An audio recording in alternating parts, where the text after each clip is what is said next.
I've seen it over and over again with contractors. They have amazing craftsmanship, but they lose the sale, not because they couldn't deliver, but because the clients didn't know how to say yes, when to say yes, or what was happening next.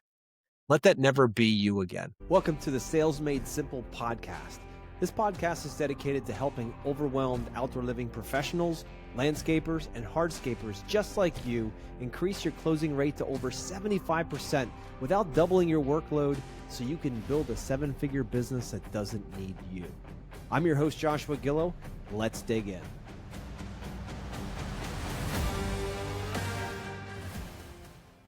Hello, everybody. Today, we're going to dig into core number 4 out of the core 10 sales playbook. I'm going to be sharing throughout the next few weeks. I'm going to keep sharing these different cores. I want to introduce you to these ideas, these fundamentals in sales. You get these right, you can botch a lot of other parts of your sales pitch. But man, if you miss these 10, you're going to struggle and suffer. So core number 4, confused minds don't buy. I'm sure I'm not the first person that's ever told you that. You probably saw a bumper sticker or even a t-shirt that has said that before. But I will tell you, there's a tremendous truth in that. If your customers are confused about what you do, what the next steps are, how to buy, any of those things or more, you're going to end up losing the sale. So let's cut to it. Confusion is the silent deal killer. Most contractors don't lose the sale because their price is too high. They lose it because their process is unclear. Customers are looking for trust and guidance. They want to see the path you're taking them on. They just don't want you dropping in the middle of the woods and say, figure it out yourself. That's not what they want. They want it almost like an AllTrails app. They want you to give them the path to the success that they're looking for, to the outcome that they're after. So let me ask you, have you ever had a great meeting with a customer, felt the momentum, got excited about stuff, then sent a proposal or even design and heard nothing? No feedback? No response, just silence? Chances are your client didn't just ghost you, they froze. Because when people don't know what to do next, they do nothing at all. So think about it. How many times have you worked with customers that were excited at the meeting? You were driving home thinking like, man, I can figure that one's going to fit perfectly in the third week of November. That project, it's going to work out great. I just need to get the proposal and maybe a sketch or design together for that customer. Where do they go? And you're thinking that as you're driving home, and your customer is thinking, yeah, another swing and a miss. I don't know. I don't know what's happening next. I don't know if they're going to get back to me. They left me completely in a state of uncertainty. Do you think that's ever happened to your customers? I know it's happened to me for sure. And I know I've left a lot of customers sitting high and dry, not knowing what was coming next because I didn't know. Of course, they know how this thing works. Of course, they know we come to their house, we take a look, we'll get back to you in a week or so with a proposal and all that. But you know that. I know that, listeners. But customers, when you leave them with uncertainty, they go to the next thing, which is, I don't know what's happening now. I don't know what's coming next. I'm confused. Let's reach out to a couple of other people, or let's consider other options because I'm not sure if this person's going to pull through. So here's the truth. Your job isn't just to build beautiful spaces. It's to lead clients with clarity. And that starts with stripping away confusion. So let's walk through the 3-lane clarity framework that top closers use. Lane 1, the path.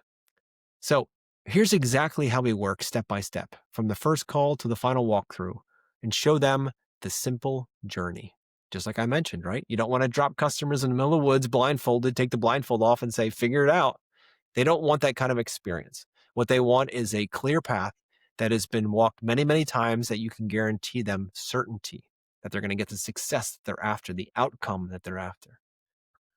Lane 2, 1 price anchor.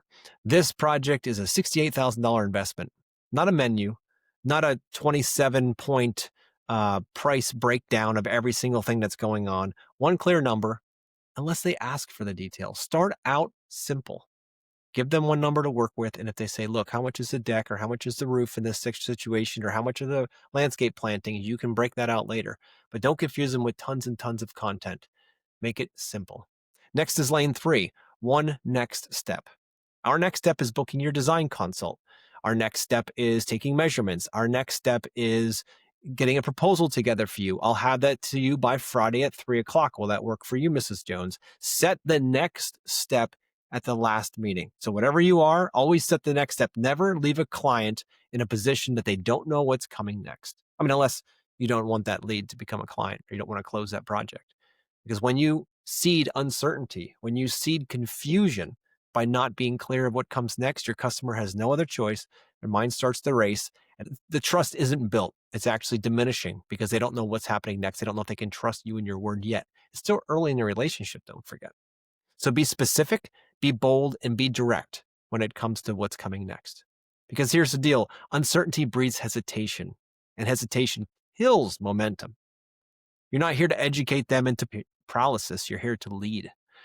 The leadership looks like clarity. And I've seen it over and over again with contractors. They have amazing craftsmanship, but they lose the sale, not because they couldn't deliver, but because the clients didn't know how to say yes, when to say yes, or what was happening next. Let that never be you again. So I have one big question for you. Where in your sales process are you creating complexity instead of clarity? Look closely. Is it long proposals, complicated price menus, vague timelines? They all confuse.